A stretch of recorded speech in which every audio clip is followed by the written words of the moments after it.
Hi everybody, welcome back once again to the regular members of the RV Nerd Herd. For those who aren't familiar, my name is Josh. Welcome to Bish's RV. I'll be your guide today.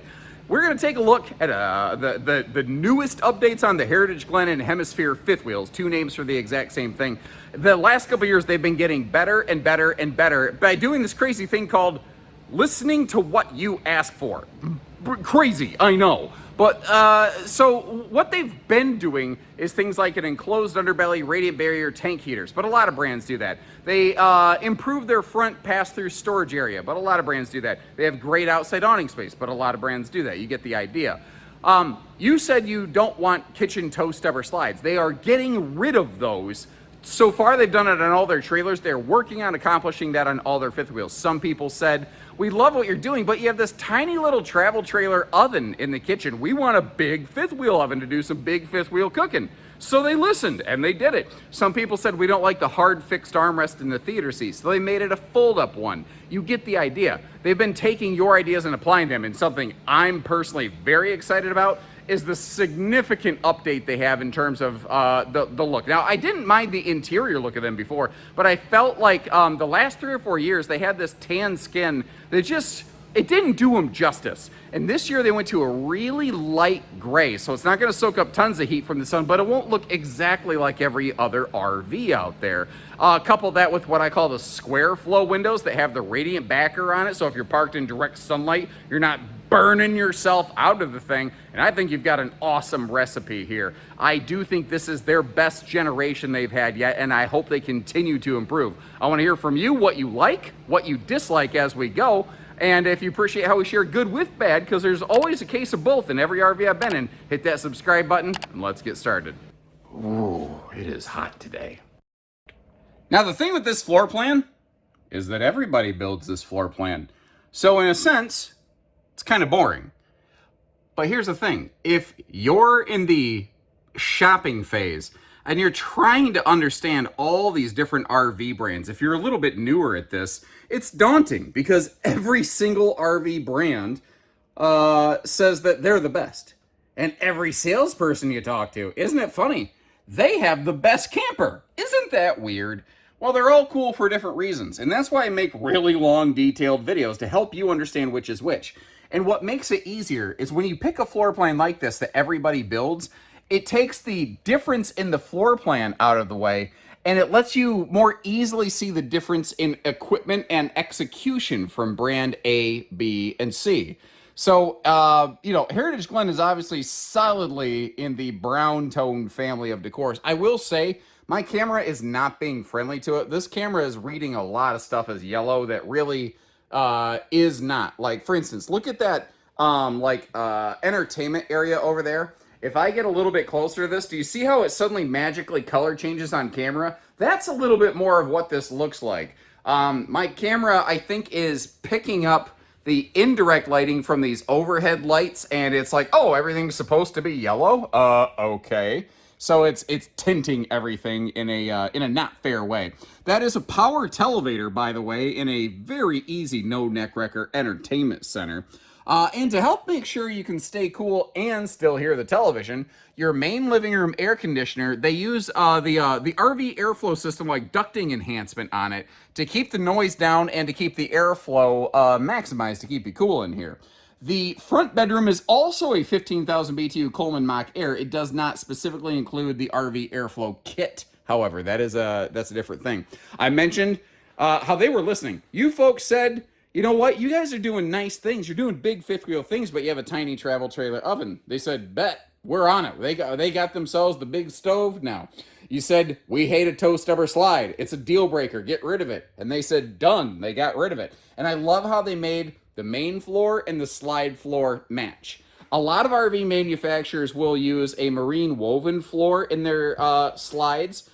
Technically, it's a stronger material, but one of the reasons they don't use matching linoleum is it takes a higher grade of linoleum to put it in the slide floor. Because otherwise the cheaper stuff, the lippy flappy thing that hangs off the end of the floor flush slide, it can get creased and kind of crack. You know, so you need stuff with a better backer built into it. Camera might get a little light flickery, my apologies, but I like to showcase the fact that, like me, this RV can be a little bit dim-witted when it needs to be, and then it can be a little bit brighter at times as well. Not to mention all the LED accent lighting above the slides and under the island. Here, let me kill all your like your main ceiling lights. Like, it's still got a very comfy glow in here. Now, obviously, I still have some other ceiling lights on, but you get the idea. Bang, big impact. This is a traditional 8-foot wide RV. Most in this price point are, but that's a 2-seater sofa. Some people like a 3-seater. A 2-seater means you have bigger side stands, though. It means you have a smaller guest sleeper and a smaller, like, rear sofa lounge space. So every up has a down. I really love the location of the power outlets on that rear wall, though. That's perfect. This right here, though, was another one of those, you wanted it, and they said, done, we're doing it. You wanted a more comfortable couch? Great, they came up with this new tufted design. You wanted to not always be forced to have an armrest between you and whoever. They said, great, we're going to make it go away if you want it to. The stuff that you're looking for, they're trying to do. Like, people said they don't like boxy window valances and lambrequins and stuff. So they trimmed everything out. And this year, around the windows, they went with this, like, onyx black kind of thing.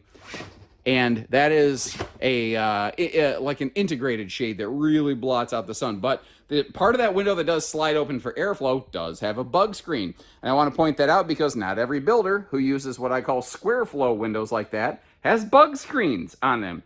Some of them, bugs can still get in. And that bugs people. A quick housekeeping note. We're going to see in a few minutes here. What do you think of these new chairs? I kind of like them myself. And they're cloth touch, so they're not that pleather stuff that could get shredded up. Now that I've said that, I'm not going to double back on myself. That is pleather stuff. I will tell you, certain hair care products will erode that very, very quickly. That's why a lot of times the head area of people's stuff gets deteriorated. But this RV will include a pair of fold-away guest chairs. They are not yet in stock because they're a new style for Heritage Glen and Hemisphere. So what I've done is I've found a couple very similar chairs from another RV here in this display. And later in the video, I'm going to lug them in here and set them up for you. They're going to be slightly not the correct color. I need you just to kind of play along a little bit and keep that in mind when we get there. Let me spin around here. Let me finish spinning around. When we get up to the full Heritage Glen fifth wheels, we do pick up solid surface countertops. And this obviously has that, power televator that can be huge additional space if you want. I will say, if you're doing something that has liquid content, I wouldn't put the liquid stuff. I wouldn't make this a drink station because theoretically, you spill something and it could seep down into here where I don't know that you're ever going to really clean it out. You're just going to have to be like, well, now it's going to be a sticky mess inside there forever until we die, I guess. Oh, that sound. That was my sweaty leg rubbing on the sofa, and it sounds like I'm cracking rats over here. I can't wait for the comment. Someone's going to be like, yeah, sure, Josh, it was the chair. What a likely story.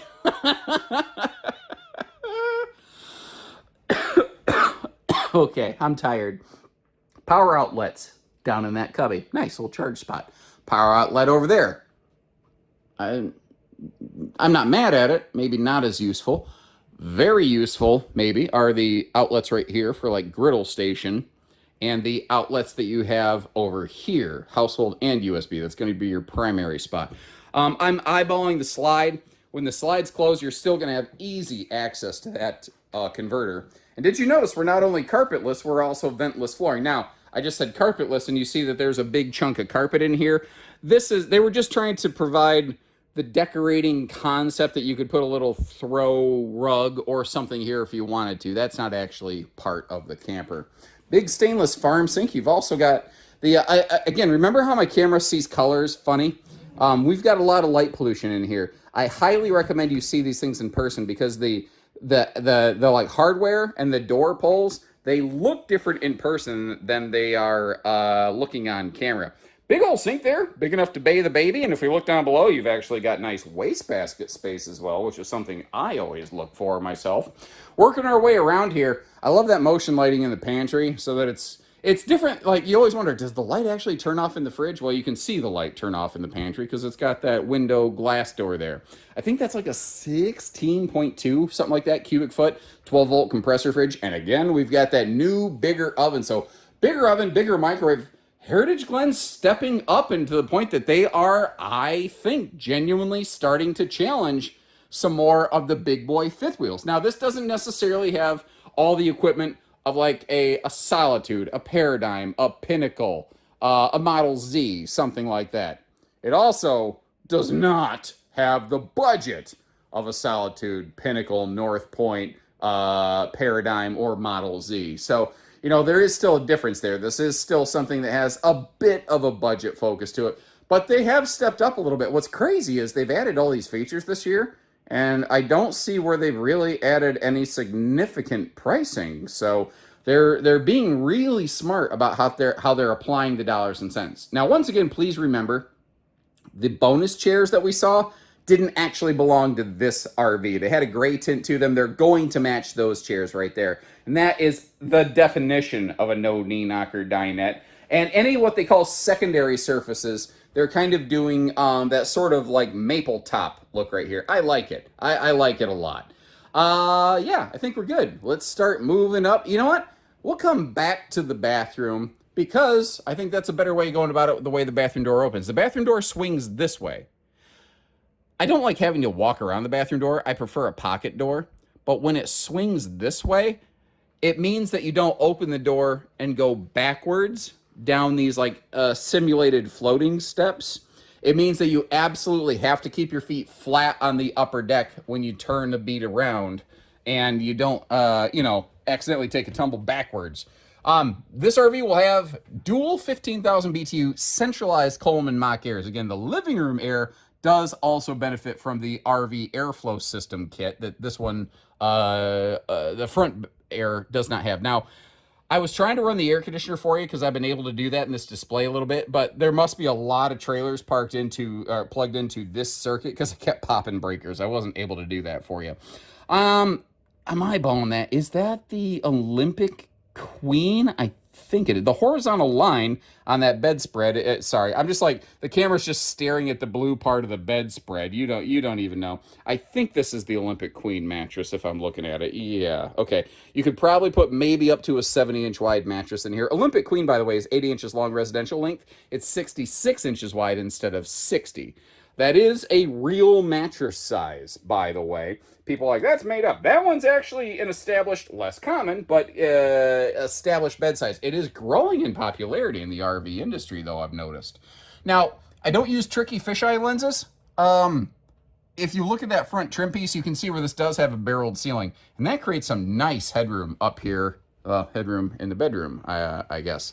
This RV has some really good focus on windows. The TV's not standard in here. At this price point, you don't tend to see a lot of standard, like, smart TV kind of stuff. I don't know, is that something they should spend extra money on, or are you okay just picking one of those up aftermarket if you want? While you're leaving me a little note, I'm going to start cracking stuff open and taking a look at all the storage in here. This front closet, by the way, on the right-hand side there, you can see where it is set and ready for a combo or stackable washer-dryer while still having lots of closet space available in here. Again, I don't exactly know what's going on a couple of these Heritage Glens, but I've had issues with the bed struts holding the mattress up. I'm guessing they used the struts back when they had a traditional queen bed and they went to an Olympic Queen and haven't adjusted it, but I've had that issue a couple times here. I think it just needs a little tweak on placement or a little bit heavier strut to kind of eliminate the problem there. Now remember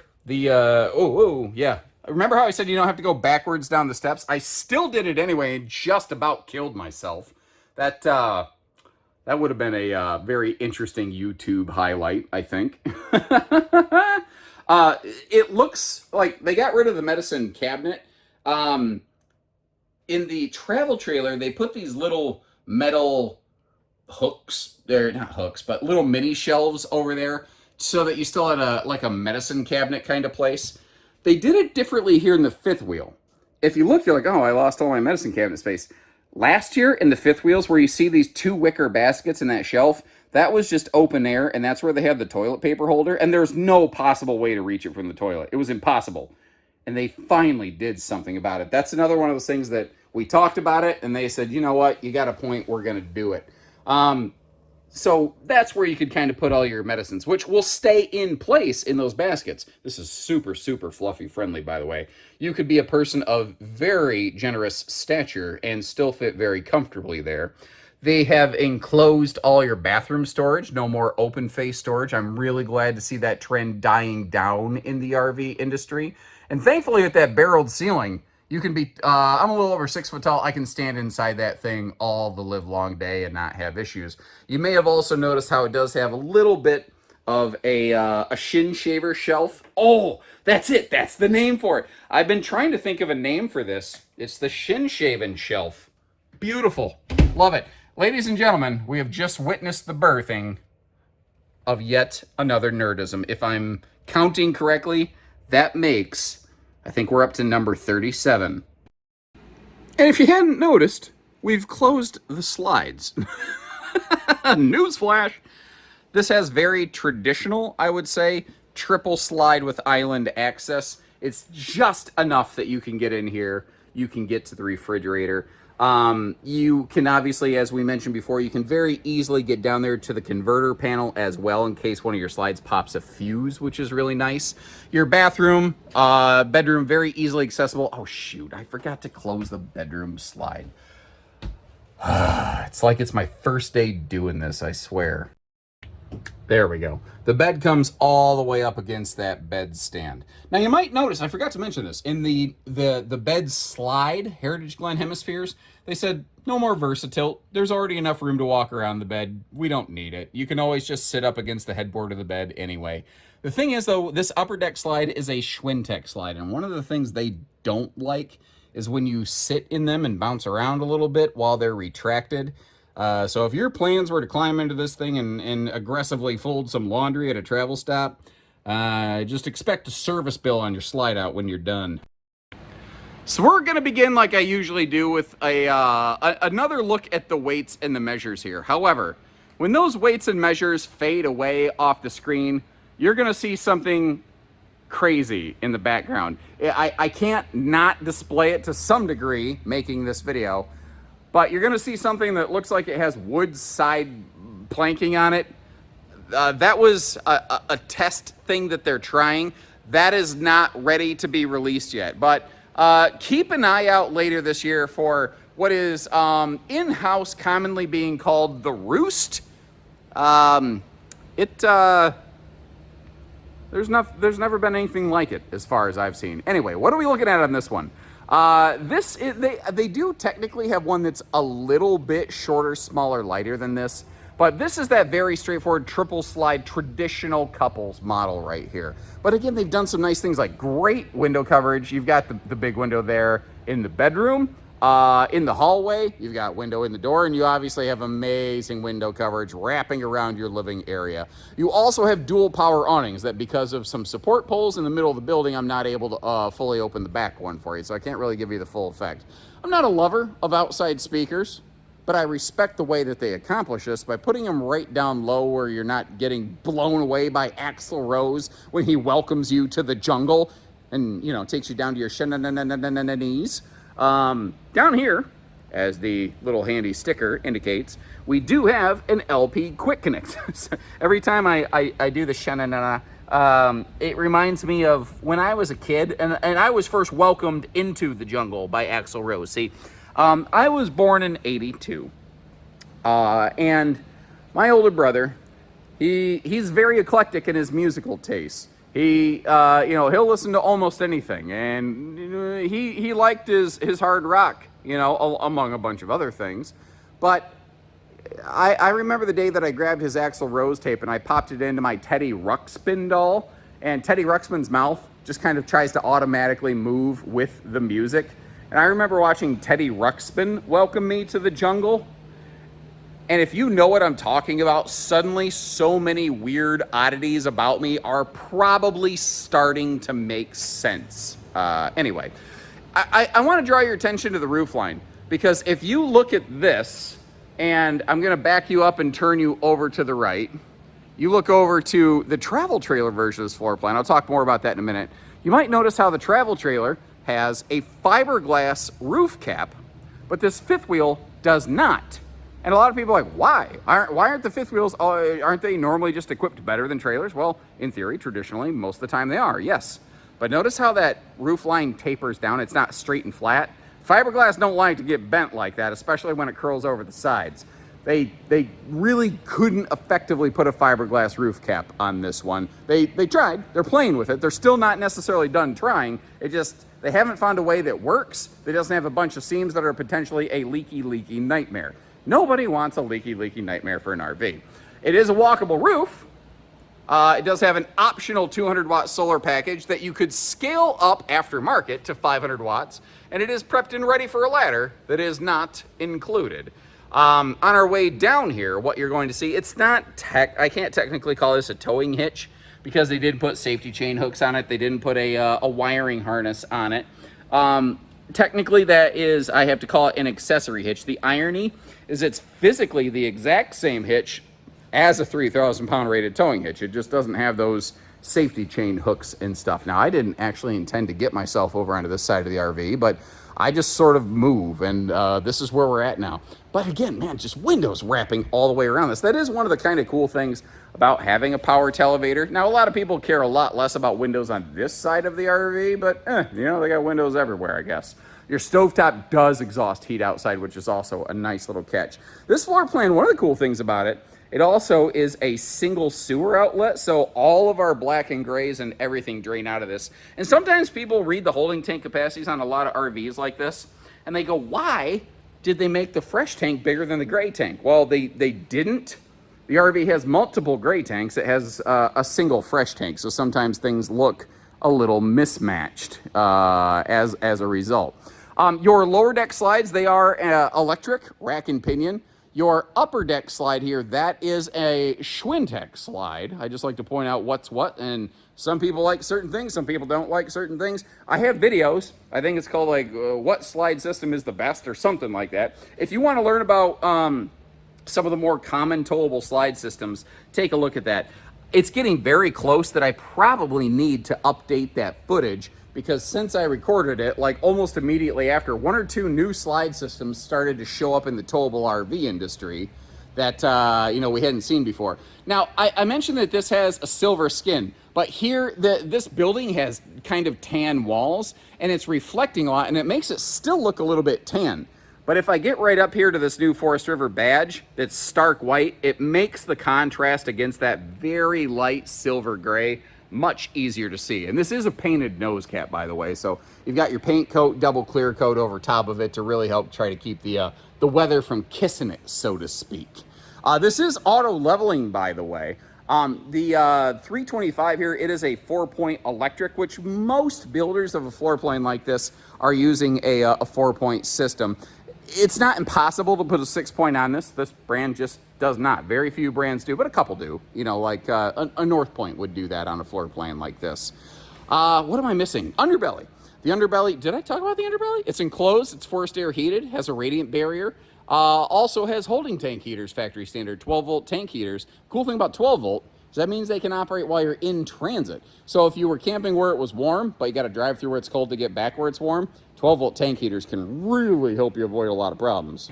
Now, I kind of ended my travel trailer video version of this floor plan the same way. But if you like what you see here, but you're like, yeah, these old knees, the old gray mare just ain't what she used to be.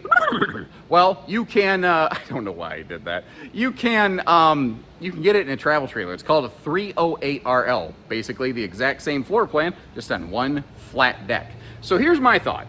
If you're gonna just leave it parked, I'd probably go with the travel trailer. It's even got washer dryer hookup, side by side. You can have washer and dryer separate units.